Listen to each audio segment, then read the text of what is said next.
به نام خداوند بخشنده و مهربان و بعد. السلام علیکم دوستان عزیز و گرامی. سودا بر بالای سودای کسی دیگر چه حکم دارد؟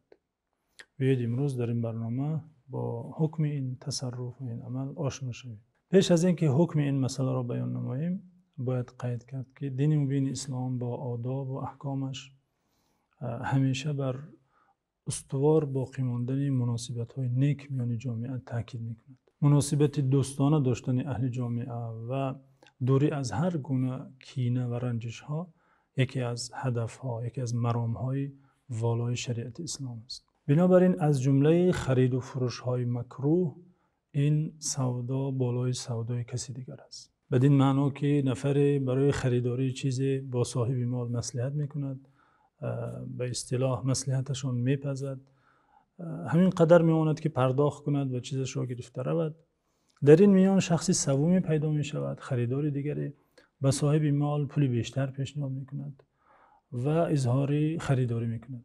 عمل شخص سوم یعنی خریداری جدید و نو عملی است که از نگاه شرع مکروه است. کراهت این تصرف را علامه محمد تقی عثمانی فقیه مالیات در کتاب ارزشمند خود فقه سودا کراهت تحریمی گفته است.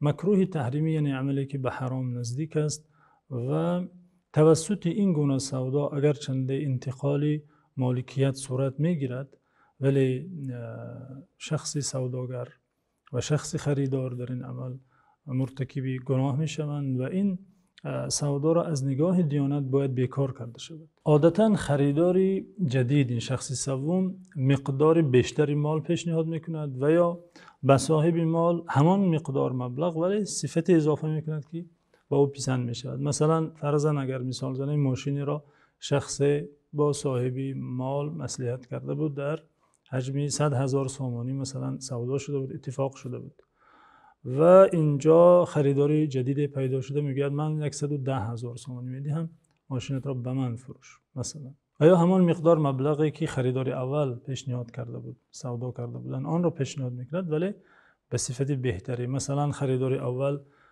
به شکل نسیه خریده بود ماشین را و این خریداری دوم میگه من همان مبلغ را اما نقد برایت میدهم ماشینت را به من فروش مثلا. در هر دو این صورت این تصرف مکروه تحریمی است و نباید شخص مسلمان به این عمل اقدام نماید. یعنی این خریدار دوم باید منتظر شود ببیند که خریدار اول میخرد و یا از رأیش میگردد. بعد که از رأیش گردد بعد حق دارد اقدام نماید و با صاحب مال سودا کند. دلیل این مسئله حدیث شریفی است که آن را محدثان در کتاب‌های ششگانه یعنی صحیح بخاری و صحیح مسلم و 4 کتاب سنن روایت کردند که پیامبر صلی الله علیه و سلم فرمودند لا یبیع الرجل علی بیع اخیه، هیچ شخص بالای سودای برادرش سودا نکند. در لفظ دیگری حدیث که آن را امام مسلم روایت میکنند با این عبارت آمده المؤمن اخو المؤمن فلا يحل له ان يبتاع علی بیع اخیه، مسلمان برادر مسلمان است بنابراین حلال نیست که بالای سودای او سودا کند. یعنی از رعایت نمودن حق برادری نیست که انسان بالای سودای برادرش سودا کند، باید انتظار شود ببیند که میخرد و یا نه. چون این تصرف پایمال کردن حق برادری مؤمن محسوب میگردد. در این حدیث شریف مسئله سودا ذکر شده که 2 صورت دارد دوستان گرامی. صورت اول که مثال زدیم یک نفر با نفر دیگری چیزی را سودا میکند مصلحت میکند، یک نفری سوم به حیث خریدار پیدا شده دخالت میکند میگه من با پول بیشتری این رو میخرم به من فروش مثلا. صورت دومش این که 2 نفر بر سودای چیز اتفاق میکنند اما شخص سوم به حیث فروشنده پیدا میشود دخالت میکند میگه این چیز را نخر من همین چیز را بهترش رو دارم یا عیناً هم با همین صفت دارم ولی ارزانتر برای تو میدهم. یعنی همچون فروشنده خلل میرساند.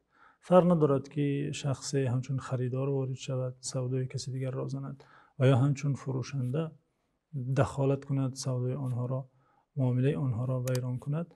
هر دو این تصرف هر دو شکل این صورت مکروه تحریمی است. این دوستان گرامی فقها میگویند مکروه بدن این نوع تصرف خاص سودا نیست، خاص خرید و فروش نیست. مثلا یک نفر چیزی را خانه اش را یا ماشینش را مثلا اجاره دادنی باشد به کسی دیگر و نفری دیگری دخالت کرده مصلحت اینها را ویران کند، این گونه حکم دارد و این عمل نیز مکروه تحریمی است.